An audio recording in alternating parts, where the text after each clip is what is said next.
Hello friends, অবশেষে school service কমিশনের SLST 2 নিয়ে চলে এলো সবচেয়ে বড় বিগ ব্রেকিং আপডেট এই মুহূর্তে। মুখ্যমন্ত্রীর বক্তব্য আমরা প্রত্যেকে শুনেছি।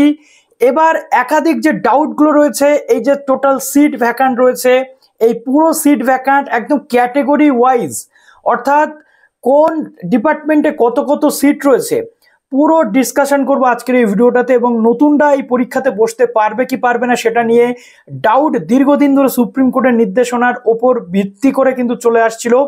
আমি বারংবার তোমাদের বলেছি যে ওল্ড ভ্যাকান্সিতে যদি পরীক্ষা হয় তাহলে নতুনরা বসতে পারবে না, কিন্তু যদি ভ্যাকান্সি আপডেটেড করা হয়, অর্থাৎ পুরনো ভ্যাকান্সি ছেড়ে তার সাথে অ্যাডিশনাল ভ্যাকান্সি অ্যাড হয়, নতুনদের নিতে গেলে একমাত্র উপায় হচ্ছে সেই ওল্ড ভ্যাকান্সিটাকে ছাপিয়ে যখন পুরনো ভ্যাকান্সি আপ টু ডেট হয়ে তার সাথে অ্যাটাচড হবে এবং সেটা নতুনভাবে যখন মন্ত্রিসভাতে পাস হবে, তখনই একমাত্র নতুনরা কিন্তু সুযোগ পেতে পারে। আর সেই জায়গা কিন্তু তৈরি হয়ে গেল অলমোস্ট। আজকে যদিও সাংবাদিক সম্মেলনে নতুন পুরনো কি কি এই বিষয়গুলো ক্লিয়ার হলো না, কিন্তু লজিক দিয়ে আমি তোমাদের আজকে বুঝিয়ে দিতে চলেছি যে নতুনদের এখানে সুযোগ আছে কি নেই, এবং তার সাথে পুরানোদের সুযোগ তো অবশ্যই রয়েছে। তো ডিসকাস করবো আজকের এই ভিডিওটাতে। এসএসসি রিলেটেড এরকম ভিডিও পাওয়ার জন্য এসজি টিউটোরিয়াল গাইডকে অবশ্যই সাবস্ক্রাইব করে পাশে থাকা বেল আইকনটি ক্লিক করে দাও, যাতে সব তথ্যগুলো তোমরা টাইম টু টাইম এখান থেকে পেয়ে যাও।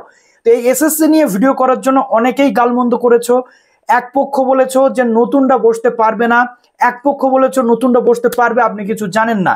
কিন্তু লজিক আমার যেটা ছিল আজকে সেটা খাটলো কিনা একবার একটু কমেন্ট করে জানাও তো, যে নতুন ক্যান্ডিডেটদের বসার জন্য পুরনো যে 24,203 বা পুরনো যে সিটটা রয়েছে, আমরা যদি দেখি 24,203 মুখ্যমন্ত্রী যেটা বারবার বললেন, সেই সিটটা কিন্তু পুরনোদের জন্য বরাদ্দ এমনটাও কোথাও বলা হলো না। ওপেন টু অল করে দেওয়া হলো কিনা সেটাও একটা কনফিউশন থাকলো।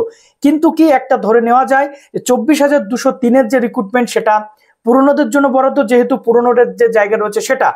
আবার এদিকে নতুনদের জন্য যে 20,000 নতুন ভ্যাকান্সি জেনারেট হলো, অর্থাৎ 44,203টে যে টোটাল ভ্যাকান্সি, তার মধ্যে 24,203 রয়েছে পুরনোদের, যেটা পুরনোদের নিয়ে, আর নতুনদের হচ্ছে সেখানে নতুন 20,000 ভ্যাকান্সি। তো এই নতুন যে ভ্যাকান্সি, এটা নতুনদের জন্য বরাদ্দ 110% শিওর, এটা আমরা থাকতেই পারি। কেননা পুরনো ভ্যাকান্সি দিয়েই তাহলে রাজ্য সরকার কাজ করতে পারতো, কিন্তু নতুনদের জন্য যদি ভ্যাকান্সি ক্রিয়েট করতে হয় তাহলে নতুনদেরকে নিতে হবে, এরকম একটা জায়গা রয়েছে। তো এখানে আমি এবার তোমাদের বলবো ওয়ান বাই ওয়ান যে পুরো ডিটেলটা কি রয়েছে। তো চলো এবার আমরা স্টার্ট করি। তো WBSLST 2025 যেমনটা তোমরা এখানে দেখতে পাচ্ছ, নোটিফিকেশন ডেট কবে আসতে চলেছে 30শে মে, যেমনটা তোমরা এখানে দেখতে পাচ্ছ যে 30শে মে কিন্তু নোটিফিকেশন 2025 আসতে চলেছে। 4টে বিভাগে নিয়োগ হবে, একটা নবম দশম, একটা হচ্ছে একাদশ দ্বাদশ, একটা গ্রুপ সি, একটা গ্রুপ ডি। এবার পুরনোদের কটা ভ্যাকান্সি, নতুনদের কটা ভ্যাকান্সি, পুরো ডিটেলটা আমি শেয়ার করে দিচ্ছি। 44,203 হচ্ছে টোটাল ভ্যাকান্সি, এর মধ্যে পুরনোদের গ্রুপ সি কটা, নতুনদের গ্রুপ সি কটা, এবং 11-12-এ পুরনোদের কটা ভ্যাকান্সি, অর্থাৎ পুরনো ভ্যাকান্সি কটা, নতুন ভ্যাকান্সি কটা, আর 11-12-এর পর নবম দশমে ওল্ড ভ্যাকান্সি কটা, নিউ ভ্যাকান্সি কটা। এর থেকে তোমরা ক্লিয়ার হয়ে যাবে যে টোটাল টিচার রিলেটেড ভ্যাকান্সি কত রয়েছে। তো ফর্ম ফিল আপের যেটা ডেট ধার্য করা হচ্ছে, হ্যাঁ মুখ্যমন্ত্রী একটা জিনিস কিন্তু উল্লেখ করেছেন, দুটো রাস্তা তিনি খোলা রেখেছেন। একটা হচ্ছে কোর্টের নির্দেশে নতুন রিক্রুটমেন্টের যে নোটিফিকেশন সেটা 30শে মের মধ্যে আনছেন, যেহেতু 31শে মে লাস্ট ডেডলাইন দেওয়া রয়েছে, 30শে মেতেই নোটিফিকেশনটা আনতে হবে, যেটা তিনি ক্লিয়ার করে দিয়েছেন।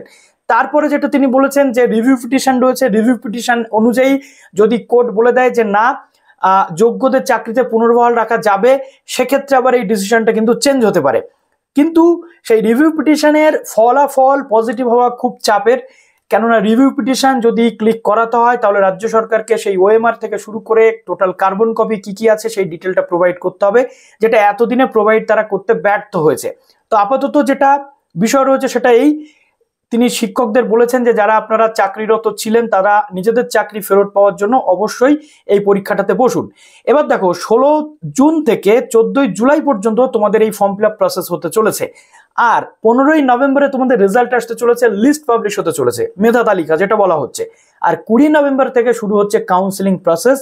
এবার বলা হচ্ছে ওল্ড ক্যান্ডিডেটদের, দেখো ওল্ড ক্যান্ডিডেটদের একটা অ্যাডভান্টেজের কথা তিনি বলেছেন, যেটা কোর্টের পক্ষ থেকে বলা হয়েছে শুধুমাত্র এজ ছাড়া ওল্ড ক্যান্ডিডেটরা আর কোনো কিছুতে রিল্যাক্সেশন কিন্তু পাবেন না। কিন্তু মুখ্যমন্ত্রী এখানে বলছেন যে এজ রিল্যাক্সেশনের পাশাপাশি অ্যাজ পার এক্সপিরিয়েন্স, অর্থাৎ যারা কাজ করেছেন তাদের এক্সপিরিয়েন্সের একটা অ্যাডভান্টেজ দেওয়া হবে, এটা রাজ্য সরকারের পক্ষ থেকে বলা হচ্ছে। নট অনলি দ্যাট, এবার আমি চলে আসছি ভ্যাকেন্সি নিয়ে যে ডিসকাশন। তো এখান থেকে তোমরা বুঝে গেলে যে নতুনদের রিক্রুটমেন্ট করতে গেলে নিউ ভ্যাকেন্সি জেনারেট করা দরকার, যেটা অলরেডি জেনারেট হয়ে গেছে। অর্থাৎ এখান থেকে আপাতত যেটুকু আমরা বুঝলাম, মুখ্যমন্ত্রী ডাইরেক্ট কিছু বললেন না যে নতুনরা চান্স পাবে কিনা, কিন্তু আকার ইঙ্গিতে তিনি বুঝিয়ে দিলেন যে এটা মেবি ওপেন টু অল হতে চলেছে। এবং যারা চাকুরিহারা শিক্ষকরা রয়েছেন তারাও সাংবাদিকদের সামনে একটা দুটো কথা এরকম বলেছেন। আজকে আমি দেখেছি যে মুখ্যমন্ত্রীর বক্তব্যে পরিষ্কার হলো যে আমাদের পরীক্ষা দিতে হচ্ছে এবং ওপেন টু অল করতে চলেছে। এবার ওপেন টু অলের মধ্যে একটা জিনিস কিন্তু আমাদের কাছে কনসেপ্টটা ক্লিয়ার নয়, যে এই 24,203 যে টোটাল ভ্যাকেন্সি রয়েছে, দেখো এখানে একদম লাস্ট যদি আমরা দেখি যে ওল্ড ভ্যাকেন্সি এখানে আমরা টোটাল দেখতে পাচ্ছি 24,203, আর নিউ ভ্যাকেন্সি তার সাথে অ্যাড হচ্ছে 20,000। তো এই 24,203 যে ওল্ড ভ্যাকেন্সি, এই ভ্যাকেন্সিতে কি নতুনরাও সুযোগ পাবে, নাকি নতুনদের জন্য শুধুমাত্র এই 20,000 ভ্যাকেন্সি যেটা এটা থাকবে? তো এটা নিয়ে কনফিউশন, নাকি 44,203 যে টোটাল ভ্যাকেন্সি রয়েছে সেটা পুরোটাই ওপেন টু অল হবে, এটা নিয়ে পরিষ্কার কিছু নয়। এটা নিয়ে জানতে গেলে আমাদের 30শে মে পর্যন্ত ওয়েট করতে হবে, ঠিক আছে? তো এবার চলো আমরা একটু ডিসকাস করে নিই এই জায়গাটাতে। দেখো WBSLST 2025 আমাদের কাছে টোটাল যে ডিটেল সেটা চলে এসেছে। টোটাল ভ্যাকেন্সি আমরা এখানে দেখতে পাচ্ছি কত, 44,203 টোটাল ভ্যাকেন্সি রয়েছে। এর মধ্যে টিচার রিলেটেড যে ভ্যাকেন্সি সেটা রয়েছে 35,726। 44,203 থেকে 35,726 বাদ দিয়ে দাও, বাদ বাকি যে ভ্যাকেন্সি সেটা গ্রুপ সি গ্রুপ ডির জন্য রয়েছে। এবার দেখো ওল্ড যে টিচার ভ্যাকেন্সি, এই যে বলা হচ্ছে যে 24,203, এই 24,203 মধ্যে আমাদের ওল্ড টিচার ভ্যাকেন্সি এখানে আমরা পাচ্ছি কত, 17,244 জন। অর্থাৎ যে শিক্ষকরা চাকরি হারিয়েছেন তাদের যে স্যাংশন ভ্যাকেন্সি আগে ছিল সেটা 17,244। আর নিউ যে ভ্যাকেন্সি অর্থাৎ 35,726 মধ্যে যে নিউ ভ্যাকেন্সি তৈরি হলো এই 44,203 টোটাল ভ্যাকেন্সির মধ্যে, টিচার ভ্যাকেন্সি যেহেতু 35,726, সেখানে নিউ ভ্যাকেন্সি যেটা জেনারেট হলো সেটা হচ্ছে 18,482। অর্থাৎ যদি আমরা ধরে নিই যে পুরনোদের ওই 17,244 ভ্যাকেন্সিতে নতুনদের সুযোগ দেওয়া হচ্ছে না, সেক্ষেত্রে নতুনদের জন্য তাহলে থাকবে 18,482, যেটা লাস্ট 10 বছর এসএসসি না হওয়ার ফলে অত্যন্ত কম ভ্যাকেন্সি। অন্তত 20 থেকে 25 বা 30 থেকে 35,000 ভ্যাকেন্সি কিন্তু মিনিমাম থাকা দরকার ছিল। অতএব কম্পিটিশন কোথায় হাই হতে চলেছে সেটা তোমরা বুঝতে পারছো। আর যদি বলে না ওপেন টু অল, তাহলে এই টোটাল 35,726 ভ্যাকেন্সিতে নতুন পুরনো সবাই বসতে পারবে, ঠিক আছে? তো এটা গেল। এবার আসি নবম দশমের ক্ষেত্রে ওল্ডদের অর্থাৎ পুরনোদের যে ভ্যাকেন্সি সেটা কত, সেটা ছিল 11,642।